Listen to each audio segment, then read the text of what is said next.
भारत को स्वतंत्रता दिलाने वाले देश के महानतम सपूत नेताजी सुभाष चंद्र बोस की मृत्यु कैसे हुई, ये आज तक एक रहस्य बना हुआ है। और इसी रहस्य को सुलझाने के लिए अनुज धर और चंद्रचूड़ घोष इन्होंने दो किताबें लिखी हैं। बहुत से लोगों ने कॉन्यूंड्रम ये किताब पढ़ी होगी और ये किताब द बोस डिसेप्शन जस्ट अभी अभी 2024 में लॉन्च हुई। इन दोनों में क्या फ़र्क है, क्या हमें दोनों पढ़नी चाहिए और दोनों में डिफरेंस क्या है, आज ये वीडियो में हम समझेंगे।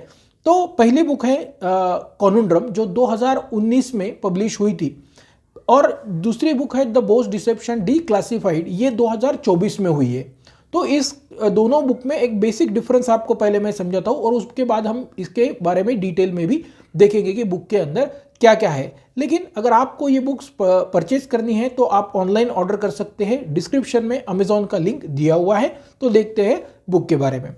तो पहला बुक है कॉन्यूंड्रम। अब ये बुक जो है वो नेताजी की, यहाँ पर जैसे लिखा हुआ है Subhash Bose life after death, मतलब जो गवर्नमेंट का वर्जन है 1945 में उनका डेथ हुआ है, तो उसके बाद नेताजी कहाँ थे, कहाँ रहे, क्या करते थे, बाहर क्यों नहीं आए, कौन लोग थे जिनसे वो संबंधित थे और उनके विचार क्या थे, ऐसी पूरी एक कंटेंट ये कॉन्यूंड्रम ये बुक में है।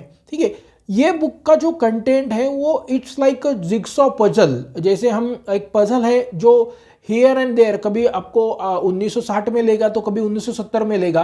अब इसमें ऑथर्स की भी कोई गलती नहीं क्योंकि उसी प्रकार का डेटा उसमें अवेलेबल है। और दूसरी जो बुक है इसकी स्टोरी बहुत इंटरेस्टिंग है, द बोस डिसेप्शन डीक्लासिफाइड।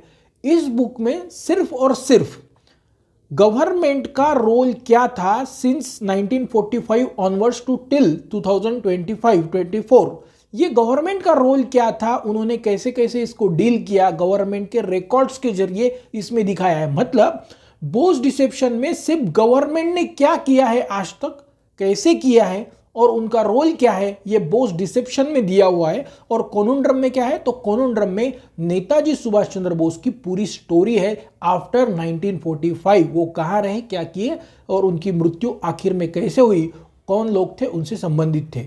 तो इसकी जो स्टोरी है द बोस डिसेप्शन की बहुत आपको क्रिस्प एक इसमें बता देता हूं कि जैसे 2017 में ministry of I think home affairs या इंफॉर्मेशन ब्रॉडकास्टिंग ने एक उनका आरटीआई रिप्लाई में आंसर किया था कि 2006 के मुखर्जी कमीशन में ये डिसाइडेड हो गया है कि भाई पहले शाहनवाज और खोसला कमेटी के रिपोर्ट्स हमें गवर्नमेंट को एक्सेप्टेबल है और अगर इसमें कुछ नए इनपुट्स इसमें आते हैं तो हम इस केस को रीथिंक करेंगे, ऐसा उनका ट्वीट था 2017 में।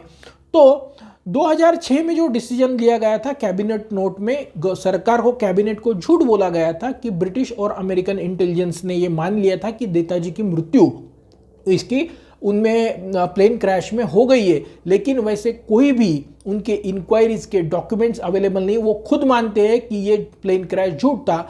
तो गवर्नमेंट को डॉक्यूमेंट्री प्रूव करने के लिए, न्यू एविडेंस देने के लिए द बोस डिसेप्शन ये किताब लिखी गई है।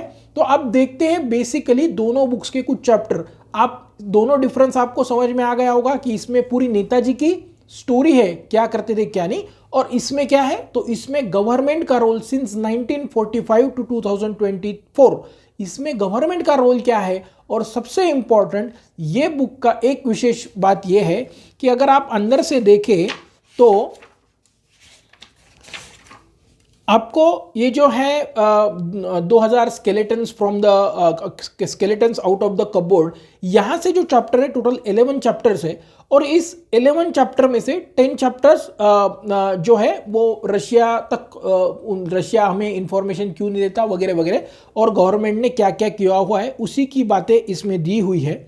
सबसे इंपॉर्टेंट ये बुक का ऐसा है कि बहुत से लोगों को ये पता है कि ठीक है हमें गुमनामी बाबा के बारे में पता है या नेताजी के साथ क्या हुआ ये पता है, लेकिन आगे क्या, अब क्या करना चाहिए, या अब इसी बात को हम कितनी बार रिपीट करेंगे, आगे कुछ होगा या नहीं।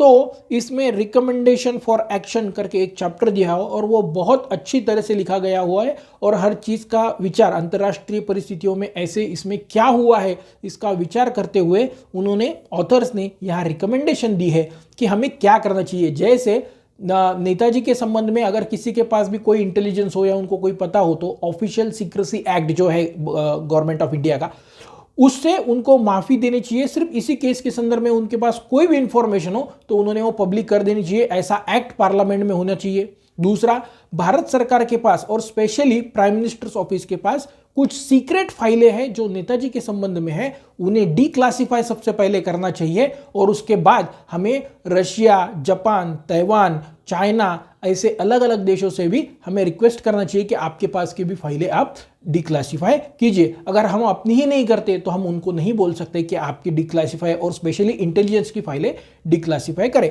तो इसमें गवर्नमेंट ने आज तक क्या किया है और आगे क्या करना चाहिए, ये बोस डिसेप्शन द डिक्लासिफाइड में दिया हुआ है। और कोनुंड्रम में उनकी पूरी लाइफ, जैसे कुछ चैप्टर्स हम देखते हैं कि जैसे पहले चैप्टर में उन्होंने दिया हुआ है कि 1985 में जब नेताजी की अयोध्या में डेथ हुई थी, मृत्यु हुई थी, तो उसके बारे में पूरी जानकारी इसमें दी है। और उसके बाद होली मैन अपीयर्स, यहाँ से लेके अलग अलग लगभग 16 चैप्टर्स इसमें हैं। इसमें नेताजी भारत में कैसे आए, उनके संबंध में अलग अलग अफवाहें कैसे उड़ी, अलग अलग साधुओं को नेताजी मानकर उनकी इंक्वायरी कैसे की गई, और जो नेताजी के संबंधित बड़े बड़े लोग थे उनकी सारी इंफॉर्मेशन इस चैप्टर में दी गई है। और उसके बाद उनके मृत्यु के संदर्भ में जो फॉरेंसिक फ्रॉड हुआ है डीएनए का या फिर हैंडराइटिंग टेस्ट का, वो कैसे फ्रॉड है वो भी इस चैप्टर्स में, फॉरेंसिक फ्रॉड ये चैप्टर में समझाया गया है।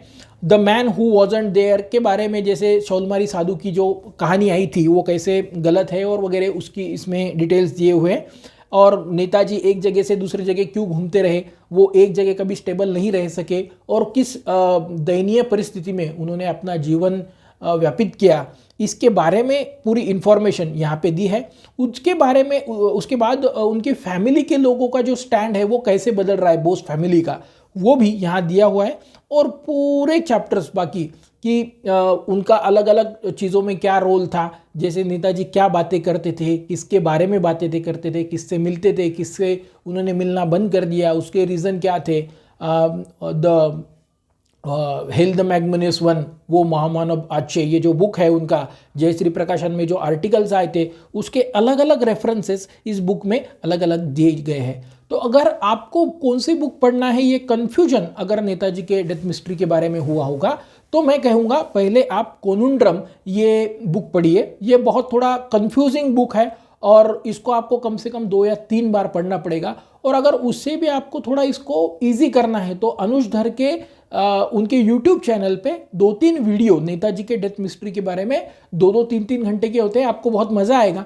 वो वीडियो सुनिए और उसके बाद आप कोनुंड्रम बुक पढ़ने को शुरुआत कीजिए। उसके बाद आप बोस द डिसेप्शन डिक्लासिफाइड ये बुक आप बाद में पढ़िए, पहले आपको कोनुंड्रम ही पढ़ना है, जिससे ये बहुत इंटरेस्टिंग है। और जो बातें उन्होंने की है, जो काम उन्होंने किया है, वो बियॉन्ड हमारे इमेजिनेशन है। और सरकार इसके बारे में सत्यता क्यों नहीं बताती, सच क्यों नहीं बताती, ये आपको इसी कोनुंड्रम बुक में समझ में आ जाएगा। अगर देश के बारे में ये देश के सामने ये सत्यता लाई गई, सत्य लोगों को बताया गया, तो बहुत से बड़े नेता, बहुत से लोग ये उनके बारे में जो हम आज तक सोचते हैं वो बहुत उनकी बदनामी होगी या अलग अलग देशों के साथ हमारा संबंध बिगड़ेगा। इसलिए आज तक गवर्नमेंट ऑफ इंडिया इसे पूरी तरह से ये सत्य लोगों को नहीं बता पाई। और हम आशा करते हैं कि आने वाले कुछ सालों में देश नेताजी सुभाष चंद्र बोस के मृत्यु का जो रहस्य है उसके बारे में सरकार हमें सत्य बताएगी, उनके साथ क्या हुआ, क्यों हुआ और कैसे हुआ। ऐसे ही वीडियो देखने के लिए इस चैनल को सब्सक्राइब कीजिए और बुक खरीदी करने के लिए, परचेज करने के लिए डिस्क्रिप्शन में अमेज़ॉन का लिंक दिया हुआ है। Thank you very much.